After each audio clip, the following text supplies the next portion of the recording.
So, um, if you lock a rat in a tiny solitary cage and just offer it water laced with heroin, it will drink it until it dies. Right. It's a really bleak image. It is. And for decades, we looked at experiments exactly like that one and basically thought they proved drugs were irresistibly biologically addictive. Like, we thought the chemical hook was absolute. Yeah, that was the standard scientific consensus for a very long time. But it turns out we weren't really studying the drug at all in those tests. We were just studying the cage. Exactly. And honestly, that realization is just one of the most profound shifts in modern science. I mean, when we change the environment, the whole biological imperative of the drug completely transforms. Okay, let's unpack this. Hmm, Because that shift in perspective is exactly the foundation of our mission for you today. So welcome to this deep dive. glad to be here. We are taking a massive stack of notes, clinical histories, and research papers on understanding addiction, and we're distilling it all down. Our goal today is to figure out what addiction actually is, how it physically hijacks the human brain, and why our standard cultural narrative about it is largely backwards. Yeah, because society so often treats addiction like, well, like a software bug on your laptop. All right, like user error. Exactly. We assume it's just a series of bad choices or a lack of willpower that you can just, restart or uninstall. But the science points to a completely different reality. It's as if you opened up that laptop and saw that the motherboard itself had literally melted and rerouted its own wires. Yes. You wouldn't blame the software anymore at that point. No, you'd realize you have a fundamental hardware problem. And no amount of simply restarting the system is ever going to fix a physically rewired motherboard. I mean, redefining our understanding of this isn't just an academic exercise. It is a critical, life-saving tool for navigating what is arguably one of the defining public health crises of our era. If we don't understand how the hardware breaks, we basically have zero chance of fixing the crisis. Totally. But before we can even look at the mechanics of that broken hardware, we kind of have to throw out all the cultural baggage. We need to look at how the medical community actually defines the condition today. Right. Getting the baseline definition is crucial. So, looking at the American Society of Addiction Medicine, or ASAM, they define addiction as a treatable, chronic medical disease involving complex interactions among brain circuits, genetics, the environment, and life experiences. Which is a mouthful, but it's so important. It really is. And if you've ever had a friend or a family member struggle with this, the crucial takeaway for you here changes everything. Addiction is defined by brain circuitry, not by the substance. What's fascinating here is that the substance is almost secondary to the underlying mechanism. Wait, really? Yeah, I mean, that is exactly why compulsive gambling, severe alcoholism, and heroin use all share the exact same clinical picture. Because it's about the behavior. Right. It's about compulsive engagement in a behavior despite known devastating consequences. That corrupted brain circuitry is the common denominator across all of them.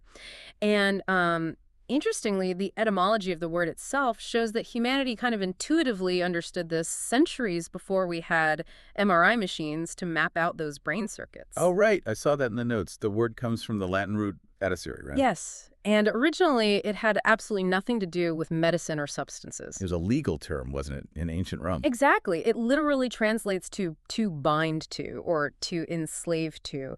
It was used to describe a debtor who was legally bound to work off a massive debt to a creditor. Like, you were enslaved to your deficit. Wow. So linguistically, to be addicted just means being physically bound. Yeah. We knew the feeling of that physiological enslavement long, long before neuroscience could actually trace the physical pathways in the brain. It is a really bleak definition, but a remarkably accurate one.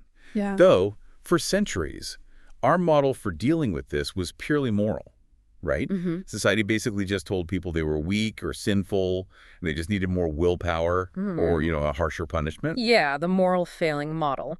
But the shift away from that actually started way back in 1784. Oh, wow, that early. Yeah. Benjamin Rush, he's largely considered the father of American psychiatry. He actually started describing habitual drunkenness as a disease of the will. A disease of the will. That's a fascinating phrase. It was revolutionary for the time. He was laying the groundwork, even though obviously the moral model still deeply persists in our culture today. But it really wasn't until the mid-20th century that the disease model truly gained scientific legitimacy. Right, with Alcoholics Anonymous and all that. Exactly. A physiologist named E.M. Jelinek was working alongside the early AA movement, and he published The Disease Concept of Alcoholism in 1960. And that was the turning point. Yeah, that text directly led the American Medical Association to formally classify alcoholism as a medical disease. And the diagnostic criteria just keep evolving, too. I mean, by 2013, the Diagnostic Manual for Mental Health, the DSM-5, they actually merged all these separate substance issues into a single-spectrum diagnosis called substance use disorder. Right, which makes a lot of sense clinically. Because it's no longer a binary, like you have it or you don't. It's measured on this continuum from mild to severe. Because at its core, addiction is a progressive biological hijack. Yeah. And to really understand how that hijack works under the hood, we first have to understand the healthy system that gets corrupted in the first place. The baseline, basically. Exactly. It involves the brain's primary reward circuit. Specifically, it's called the mesolimbic dopamine pathway. Okay, big words. Well, essentially, it just connects the primitive emotional areas of your brain down deep to the front areas that process reward and decision-making. So we're talking about the dopamine system. But dopamine isn't just the pleasure chemical, right? Because that's how it's usually pitched to us in pop psychology. Oh, far from it. Dopamine is fundamentally a teaching signal, like evolution designed the system to ensure your survival. So it's not just about feeling good. Not at all. When you do something biologically useful, say eating a huge high-calorie meal when you're starving or having sex or even just securing social standing, your brain releases a modest surge of dopamine. And that feels good. It does feel good, yeah. But its primary function is to tag that specific experience as vital for your survival. It basically tells your brain, hey, pay attention to what we just did, remember the cues that led up to it, and strengthen those neural pathways so we definitely do it again. Right, so it's a learning mechanism. But then you introduce chemical substances to this perfectly balanced evolutionary system, and it is like dropping a nuclear bomb on it. That is an incredibly accurate way to put it. Because natural rewards raise dopamine modestly, right? Just above your baseline. Yeah. But drugs artificially flood this system at levels the human brain literally has no natural precedent for handling. None whatsoever. Take methamphetamine, for example. It directly forces your neurons to just dump massive, unnatural amounts of dopamine into the synapse. Just flooding the system. Exactly. And cocaine takes a slightly different route. It actually blocks the reabsorption of dopamine. So the dopamine just pools and floods the brain constantly.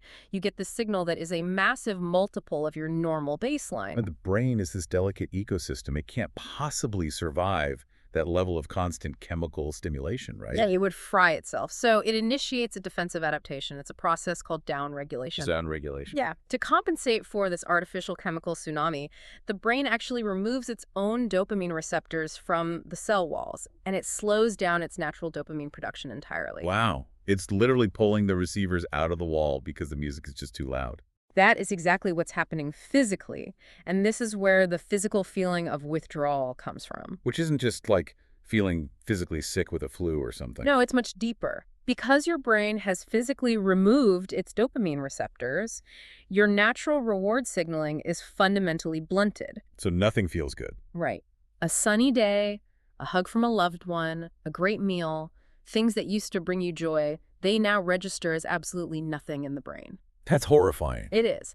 You experience profound physiological despair. Clinically, it's a state called anhedonia. And that downregulation is also the mechanical cause of tolerance. Right. Because you have fewer receptors available, you need more and more of the substance just to reach the baseline you used to feel naturally. Exactly. It's a vicious cycle. So if Nora Volkow, she's the director of the National Institute on Drug Abuse, if she's showing these vanishing receptors on her PET scans, it really sounds like the addicted brain is a car where the pedals are entirely broken.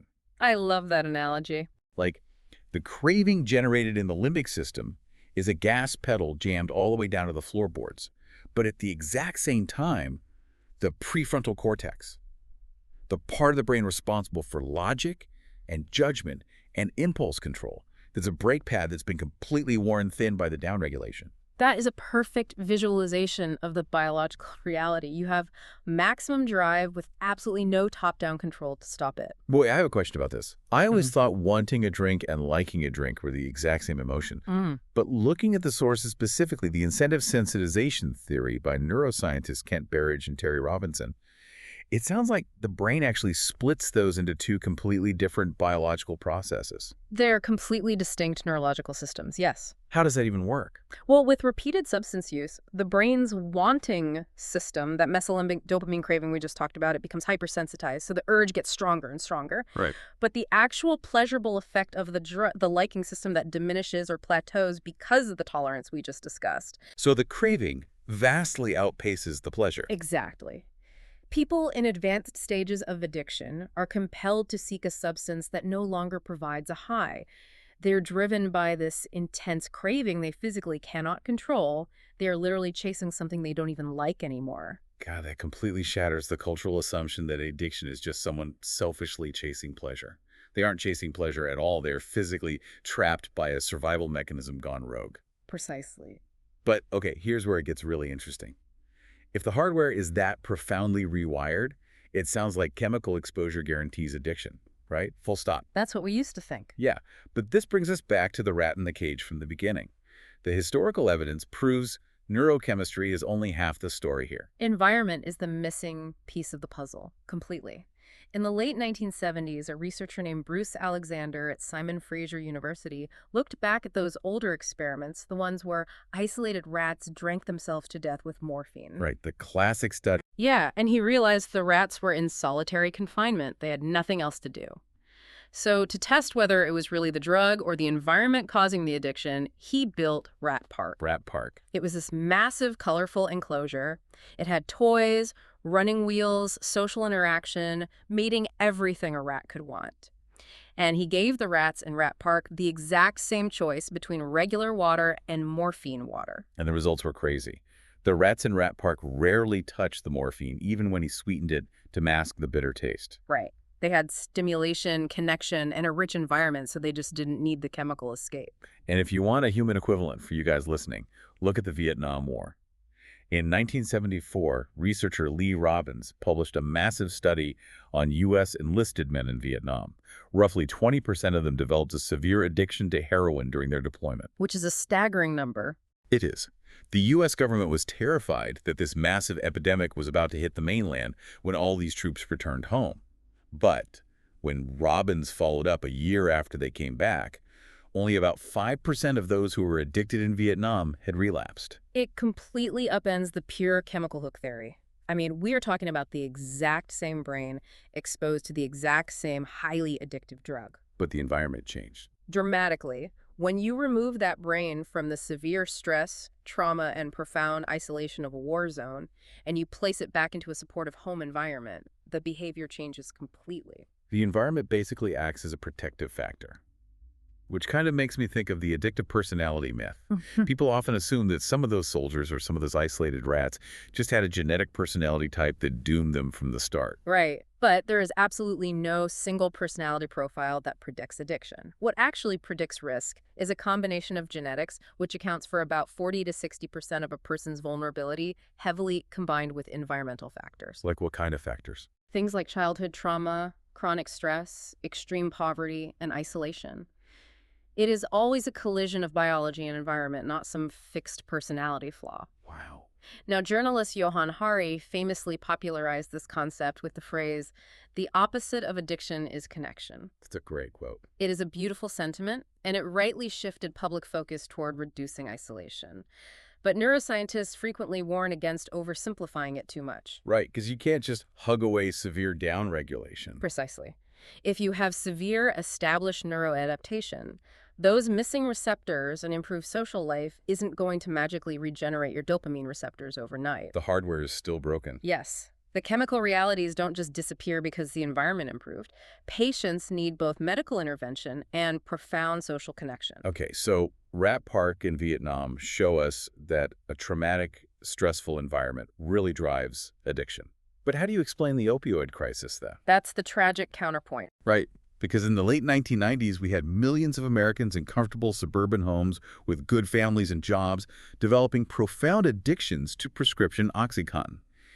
The environment was relatively safe and enriched, but the addiction still completely took over. Well, this raises an important question about how policy and marketing collide with science.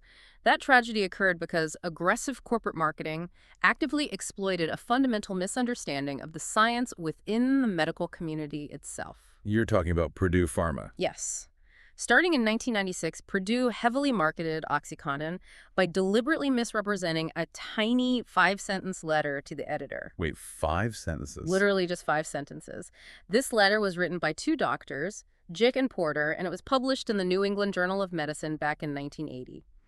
It simply noted that addiction was rare in hospitalized patients who were given opioids under strict, closely monitored medical supervision. So Purdue took a passing observation about closely monitored hospital settings, and they marketed it as broad, definitive evidence that opioids were safe and virtually non-addictive for anyone to take it home for, like basic back pain. Exactly. And the medical community bought into it because, at the time, there was this intense institutional push to treat pain as the 5th vital sign.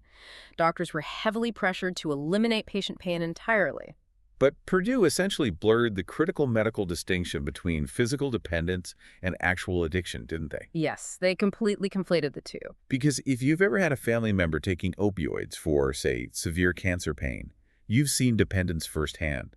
Their body adapts to the drug. If they miss a dose, they experience severe physical withdrawal. Right, their body needs it. They are physically dependent, Yeah. but they aren't exhibiting compulsive, life-destroying, drug-seeking behavior.